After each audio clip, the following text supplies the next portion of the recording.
नमस्कार शेतकरी मित्रांना, सतत पाऊस झालेला आहे. खूप मोठ्या प्रमाणावर पूर परिस्थिती निर्माण झालेली आहे आणि त्यामध्ये शेतकऱ्यांचं खूप मोठ्या प्रमाणावर अतोनात नुकसान झालेलं आहे.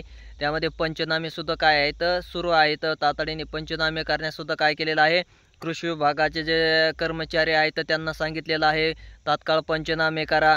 सर्व शेतकऱ्यांचे काय करायचे आहेत पंचनामे करून, म्हणजे जवळपास पंचनामे तातडीचे काही भागांचे चालू आहेत, काही भागांचे होत आलेले आहेत, काहींचे पूर्ण झालेले आहेत.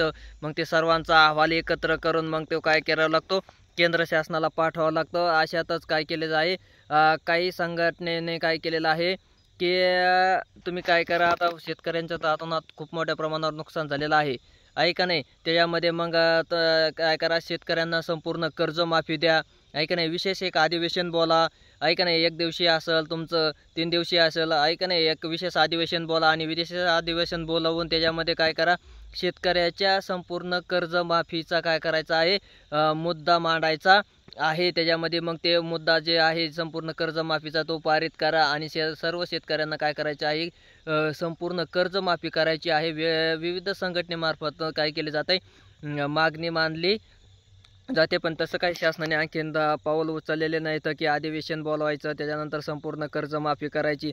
पण शेतकऱ्याच्या माध्यमातून काय झालेलं आहे, मागणी केलेली आहे की काय करा, आता तर भरपूर मोठ्या प्रमाणावर नुकसान झालेलं आहे आम्हाला आमचं. पण त्यात मग काही ना काही काय होणार आहे, शासनाने त्यात जर कर्जमाफी केली तर मग बऱ्यापैकी बरं होईल आमचं, आहे का नाही. भरपूर अतोनात नुकसान झालेलं आहे, काहींच्या जमिनी वगैरे खरकटून गेलेल्या आहेत, सगळं वाहून गेलेले आहेत.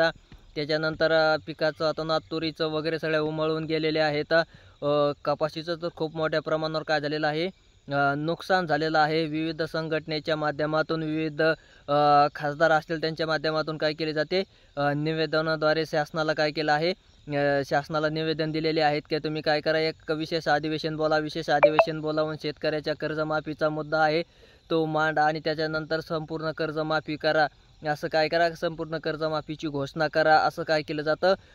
विविध संघटनेच्या माध्यमातून काय केलं आहे, मागणी केलेली आहे. बरेच खासदार आमदारांनी सुद्धा काय केलेलं आहे, शासनाला निवेदन दिलेले आहेत. मुख्यमंत्री उपमुख्यमंत्र्यांना काय केलेले आहेत, निवेदन दिलेले आहेत. त्यामध्ये आणखीन काही शासनाने कसलेही कोणतेही कर्जमाफीचे पाऊल वगैरे उचललेलं नाहीत. पण शेतकऱ्याची उत्सुकता आहे किंवा आता ह्यात भरपूर मोठ्या प्रमाणावर पाऊस पडलेला आहे, त्यामध्ये मग आपल्याला कर्जमाफी मिळू शकते, संपूर्ण कर्जमाफी, आहे का नाही. ज्यांनी काय रिन्युअल वगैरे कर्ज केले आहे त्यांनाही आणि ज्यांचे काही नवे जुने करण्याचे राहिले आहेत असे सर्व शेतकऱ्यांना काय होणार आहे, कर्जमाफी मिळावी असं सगळ्यांनाच वाटत आहे. पण तसं आणखीन शासनाने तसे काही तातडीचे पाऊल वगैरे उचललेले नाहीत, तशा काही सूचना वगैरे दिलेल्या नाहीत. कारण जे अतिवृष्टी झालेली आहे त्याच्याच पंचनामे करण्यासाठी काय झालेले आहेत, ते सर्व लोक गुंतलेले आहेत. काहींचे पंचनामे अंतिम टप्प्यात आलेले आहेत, काहींचे झालेले आहेत, काहींचे पंचनाम्याची सुरुवात झालेली आहे. बघत आहेत खासदार आमदाराच्या माध्यमातून विविध ठिकाणी भेटी दिलेल्या आहेत. काहींचे घरं वगैरे संसार पूर्ण उद्ध्वस्त झाला आहे, वाहून गेला आहे. काहीचं पशुधनसुद्धा काय झालेलं आहे, वाहून गेलेला आहे. अशांना दिलासा म्हणून काय केलेलं आहे, थोडंसं अनुदान तुटपुंजी रक्कम काय केलेली आहे, शासनाने जाहीर केलेली आहे. पण ते न देता काय केलं पाहिजे, शासनाने संपूर्ण कर्जमाफी द्या असं शेतकऱ्याच्या माध्यमातून सुद्धा काय केलं जातं, म्हटलं जातं, मागितलं जातं, आहे की नाही. विविध संघटनेच्या माध्यमातून सुद्धा काय केलेलं आहे, शासनाला निवेदन दिलेले आहे. तर शासनापर्यंत ते निवेदन गेलेले आहेत. पण शासनाने आणखीन संपूर्ण कर्जमाफीचे तसे काही पाऊल वगैरे उचललेले नाही. तर अद्याप तसं काही GR वगैरे काहीही काढलेला नाही. विशेष अधिवेशन तर बोलावलेलं, आणखीन तशी काही चर्चा वगैरे नाही.